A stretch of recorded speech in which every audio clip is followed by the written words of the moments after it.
జగన్ రెడ్డి గారి ఆధ్వర్యంలో ఈ యొక్క తిరంగ యాత్ర ఎంతో గొప్పగా మనందరం కలిసి మన బీజేపీ నాయకులు అలాగే పార్లమెంట్ సభ్యులు అలాగే ఎమ్మెల్యే అందరూ కూడా ఇక్కడ ఉన్నటువంటి బీజేపీ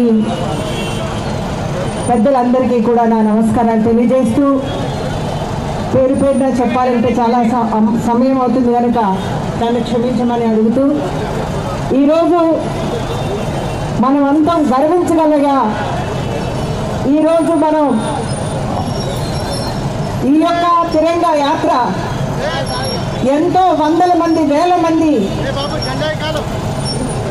ఏకత్వంగా మేమున్నాము అంటూ మన భారత మాతను జై జయకారం చేస్తూ ఈరోజు దేశాన్ని ఆ భారత ఆర్మీలో ఉన్నటువంటి అందరినీ కూడా దేశ రక్షణ కోసం దేశం కోసం దేశంలో అస్త్రశస్త్ర దళాల కోసం మనమందరం కూడా ఈరోజు కృతజ్ఞతలు తెలుపుకునే సమయం, ధన్యవాదాలు చెప్పే సమయం, సాల్యూట్ చేసే సమయం.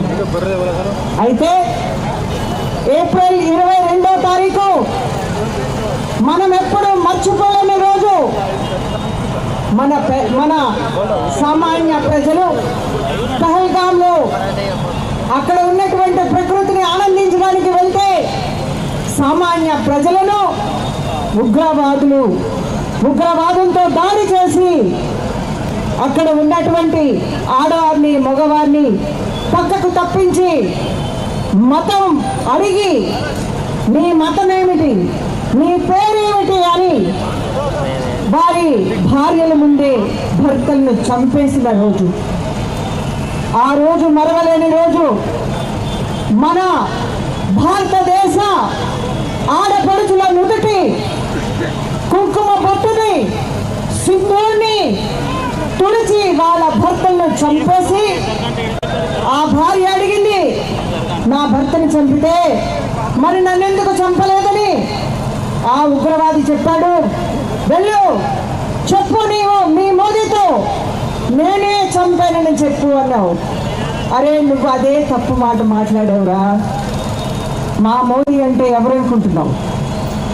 నువ్వు బుల్లెట్లు పేలిస్తే ఆయన కంటి చూపుతోటి నిన్ను భస్మం చేయగలడు. అయితే మోదీకి వెళ్ళి చెప్పు అనగానే ఆ ఆడపడుచుల కన్నీళ్లను మోదీ చూశారు. ఆమె కన్నీళ్లు తుడిచారు, కంకణం కట్టుకున్నారు.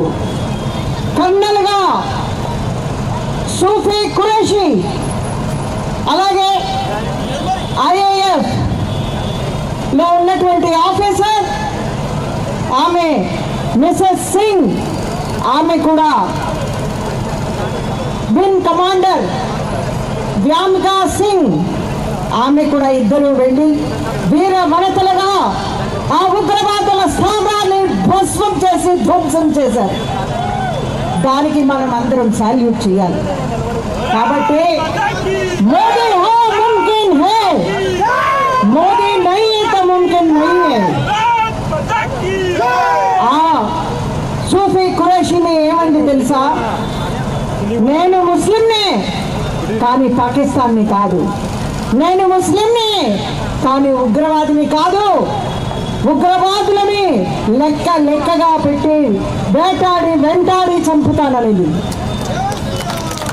కాబట్టి ఈరోజు మనం అందరం కూడా మన రెండు రాష్ట్రాల ముద్దు బిడ్డ అయినటువంటి మన వీర సైనికుడైనటువంటి మురళీ నాయక్ గారికి మనం సాల్యూట్ చేయాలి.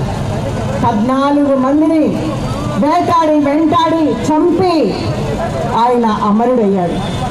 ఈరోజు ఆ కుటుంబానికి మన దేశం అంతా కూడా ఆ తల్లికి బిడ్డలుగా, ఆ తల్లి కుటుంబాన్ని మన కుటుంబంగా తీసుకోవాలని మీ అందరినీ వేడుకుంటున్నాను. కాబట్టి ఈరోజు నాకు ఈ యొక్క అవకాశాన్ని ఇచ్చి మన దేశం గురించి మాట్లాడడానికి ఒక 2 క్షణాలు నాకు ఆ గర్వంగా నేను చెప్పుకోవడానికి నాకు సమయాన్ని ఇచ్చారు కాబట్టి మీ అందరికీ కూడా ధన్యవాదాలు తెలుస్తూ మన సైన్యానికి మన దేశంలో దేశ మాతకి అందరికీ గర్వంగా చెప్పుకుంటూ వందే వందే జై హింద్. ఒక్కసారి అందరం కూడా జాతీయ పతాకాలు పైకి లేపాలి.